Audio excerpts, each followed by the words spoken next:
ஓம் சக்தி. அற்புத பலன்களை அள்ளித்தரும் அபிஜித் நட்சத்திர வழிபாடு இந்த மாதம் எப்போது வருகிறது என்று பார்க்கலாம். வரும் 19/1/2026 தை மாதம் 5ஆம் நாள் திங்கட்கிழமை அன்று வருகிறது.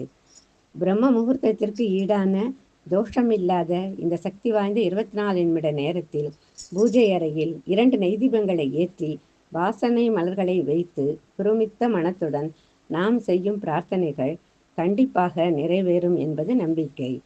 அந்த நேரத்தில் நாம் வெளியில் எங்கு இருந்தாலும் நம் மனதை ஒருமித்து நம்முடைய பிரார்த்தனைகளை கிருஷ்ண பகவானை வேண்டி நாம் பிரார்த்தனை செய்து கொள்ளலாம். திங்கட்கிழமை 12:52 முதல், அதாவது பிற்பகல் 12:52 முதல் 1:16 வரை உத்திராட நட்சத்திரம் 4ஆம் பாதம் முடியும் 12 நிமிடமும், திருவோண நட்சத்திரம் தொடங்கும் அந்த 12 நிமிடமும் சேர்த்து 24 நிமிடங்கள் வழிபாட்டுக்குரிய சிறந்த நேரம். நமது பிரார்த்தனைகளை மனதார வேண்டி அபிஜித் நட்சத்திர வழிபாட்டினை தொடர்ந்து செய்து வரும் பொழுது நமது பிரார்த்தனைகளை கண்டிப்பாக கிருஷ்ண பகவான் நிறைவேற்றுவார்.